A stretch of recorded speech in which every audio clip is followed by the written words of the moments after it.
गायत्री हृदयम भाग 4। कान्याक्षर देवतानि भवन्ति।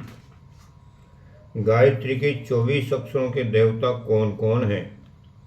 इसका उत्तर देते हुए बताते हैं कि तत् का देवता अग्नि, स का प्रजापति, वी का सोम, तू का ईशान, ये का आदित्य, रे का बृहस्पति, णी का भग, यम का पितृ, भ का अर्यमा, गो का सविता, दे का त्वष्टा, व का पूषा, से का इंद्र और अग्नि, धी का वायु, म का वामदेव, ही का मित्र और वरुण, दि का वभ्रु, यो का विश्वदेव, यो का विष्णु, न का वसु, प्र का तुषित, चो का कुबेर, द का अश्विनी कुमार और यात का ब्रह्मा देवता है।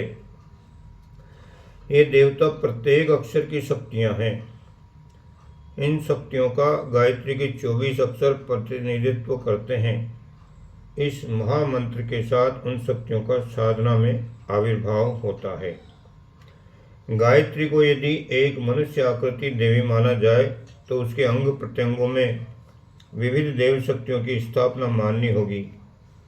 गायत्री का ध्यान जब मनुष्य आकृति देवी रूप में करते हैं तो उसके दिव्य होने की धारणा की जाती है। गायत्री के अंग प्रत्यंगों में जो शक्तियाँ निवास करती हैं उनका ध्यान भी साधक को करना होता है। जब साधक अपने को गायत्री शक्ति से ओतप्रोत अनुभव करे तब भी उसे ऐसा ही ज्ञान होना चाहिए कि मैं स्वयं उन शक्तियों से ओतप्रोत हो रहा हूँ। मेरे अंग प्रत्यंगों में वही देवतागण समाये हुए हैं जो गायत्री के अंगों में हैं। इस भावना के कारण साधक अपने उपास्य देव की जाति में आ जाता है। कहा है कि देव बनकर देवता की उपासना करनी चाहिए। देव शक्तियाँ हमारे अंग प्रत्यंगों में विराजमान है।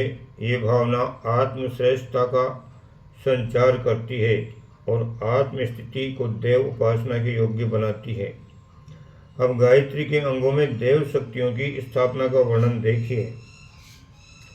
गायत्री के मस्तक में स्वर्ण, ललाट में रुद्र, भौं में मेघ, दोनों नेत्रों में चंद्र और सूर्य, दोनों कानों में शुक्र और बृहस्पति, दोनों नथनों में वायु, दंत और ओष्ठ में दोनों संध्याएं, मुख में अग्नि, जिह्वा में सरस्वती, ग्रीवा में साध्य गण, स्तनों में वसुगण, दोनों भुजाओं में मरुदगण, हृदय में पर्जन्य, उदर में आकाश, कटि में इंद्राग्नि, जगन में प्रजापति, उरु में कैलाश और मलय पर्वत, जंगा में जहनु और कुशिक, तलवों में पितृगण, चरण में वनस्पति गण, अंगुलियों, रोम और नखों में मुहूर्त, ग्रह धूमकेतु, मास, ऋतु और संध्याएं, आच्छादन, संवत्सर, वर्ष, दिन, रात्रि, सूर्य और चंद्र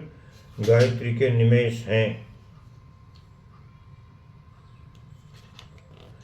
गायत्री का 1000 जप करना नित्य श्रेष्ठ है।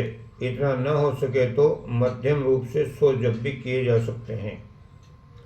अंततः इतना भी न हो सके तो कम से कम 10 बार तो अवश्य ही करना चाहिए। गायत्री सहस्त्र नेत्र वाली है, उसकी हजारों आँखें हैं, वह सर्वत्र सब कुछ देखती है, उससे कुछ भी छिपा हुआ नहीं है। ऐसी सर्वदर्शी ईश्वरीय शक्ति को सर्वव्यापक समझकर अपने विचार और कार्य ऐसे रखने चाहिए जो दिव्य हों, माता की दृष्टि में उचित, उत्तम, धर्ममय जचें। अपने उद्देश्य से आचरण और व्यवहार को श्रेष्ठ रखना ही गायत्री की भक्ति है। सच्चा साधक वह है जो भक्ति पूर्वक वेद माता की शरण में जाता है। ओम तत् सवितुर्वरेण्यम इत्यादि पदों वाले मंत्रों को नमस्कार है, जिनके द्वारा माता का साक्षात्कार होता है। ओम तत् आदि शब्दों में 7 किए हुए पूर्व जप को नमस्कार है, क्योंकि उस जप के द्वारा आत्म ब्रह्म की प्राप्ति होती है। ओम तत् सहित भगवान आदित्य को नमस्कार है। क्योंकि उसके प्रकाश और प्रेरणा से पथ में प्रगति होती है।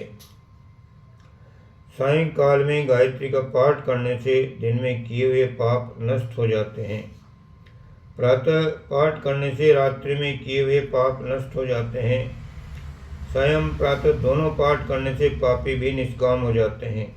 मद्यादि पीने, अभक्ष्य खाने, अज्ञान में डूबे रहने, चोरी करने, व्यभिचार, ब्रह्म हत्या, दुराचार आदि पापों से छुटकारा मिल जाता है, ऐसा भगवान याज्ञवल्क्य ने कहा है।